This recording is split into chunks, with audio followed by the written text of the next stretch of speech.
are here to mourn the death of Rex, one of our own. A young man who died in the course of duty. The only crime that Rex committed was to fight for his own rights.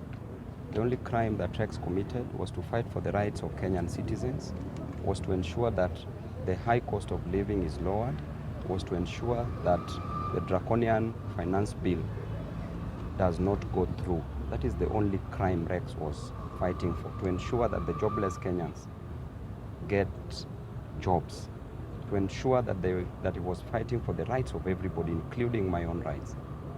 That is the greatest crime that Rex committed.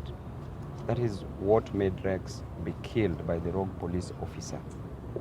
And we are demanding, as members of the public, and we'll pursue this to the end, to ensure that this police officer is arrested, is persecuted, and is jailed for killing Rex. This is a young man who was just in the streets for a good purpose, demonstrations which were very peaceful. For the first time in the history of this nation, there were very peaceful demonstrations. A young man who was only armed with his brain, his body, and a placard, just to fight for the rights. Then the police officer, armed with everything, guns, rungus, horses, vehicles, tear gas, bullets, and the only reward that police officer can give to a young man is to take his life. A young man who was also fighting for the rights of those police officers, because there is no price of hunger that is different to a police officer, that is also different to a member of the public. And therefore, we will demand for his immediate arrest and prosecution, and also we demand that IG Koome takes vicarious liability, is vicariously liable for the death of this young man, because he's the one who gives orders. We also demand that he be prosecuted. We will also institute a civil suit, civil litigation against him. We will also demand that the violation of right to life that has been infringed by the police be compensated. It will not be enough to exchange money for life, but we will nevertheless want that compensation to go to the family members. And therefore, we'll also, together with the families, institute a constitutional petition for violation of right and declaration violation of right and compensation in terms of damages. I know it is really sad to lose a young man. It should be normal for a child to bury a parent, but it is quite abnormal for a parent to bury a child. It is really painful and heartening. And I know that these atrocities that are being committed by this government, fate has a way of catching up with injustice. President Ruto, where he is seated,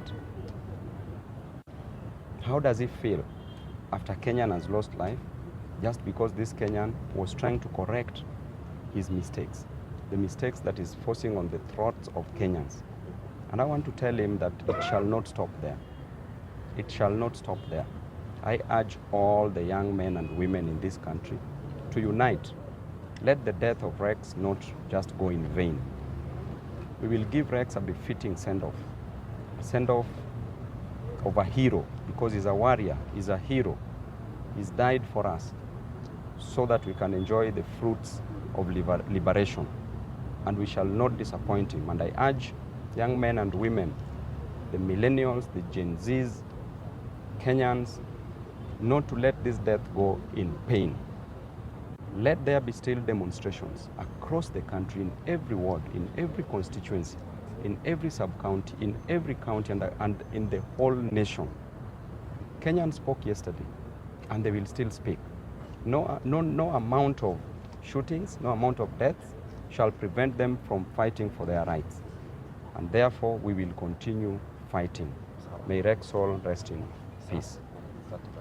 We are here and we are mourning the death of our hero, a young man called Rex, who was shot yesterday by a police officer. And I went earlier on judiciary, and I can confirm that Rex is no more. I want to say that Rex's only crime was to fight for the rights of Kenyans. His only crime was to come out and ensure that he fights the draconian finance bill.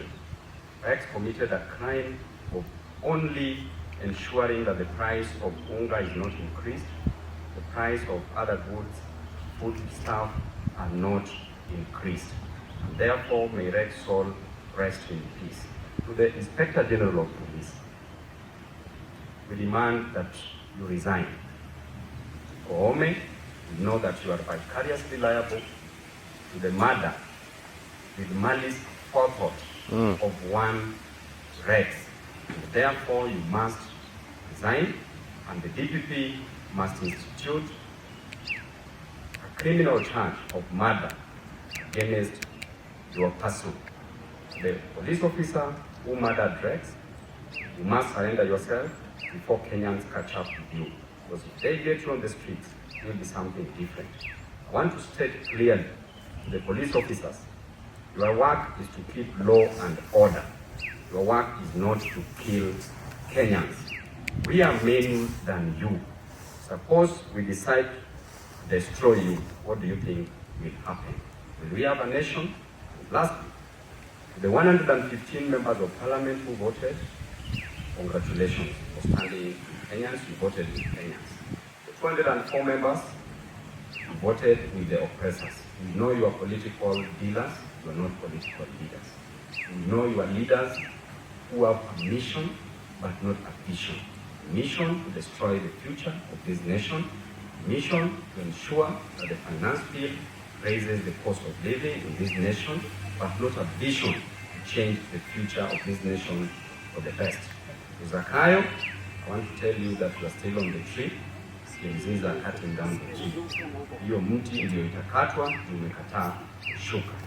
Patani next week, let there be demonstrations everywhere in the country, in every ward, in every constituency, in every sub-county, in every county, and across the nation. Let us proceed with the struggle. Thank you. Right now there are demolitions going on in Nairobi. The government has moved with a lot of speed to destroy people's property, houses that people used a lot of resources to construct this property. And the government has moved and caused a lot of chaos in these slum areas. It's still raining. People are spending in the cold. People are spending in the rains. The government does not care. President has run away to the United States of America. He's gone there to have fun, because when we see him, he's just greeting people, merrying around, using 200 million to hire a private jet, while that 200 million can be used to resettle these flood victims, further adding insult to an injury by destroying their houses. How inhuman can President Ruto be to move and destroy people's structures, houses, businesses? We will not take this lightly as Nairobians, because this is affecting so many lives. Over 40,000 lives, over 40,000 families in Nairobi are being affected. They are being left homeless, and the president is advising them to build on the hill. The only house on the hill is State House. So should they come and get accommodated at State House? And number two, you constructed the affordable housing, the houses that you've been promoting day in, day out for hustlers. Why can't you give these hustlers these houses?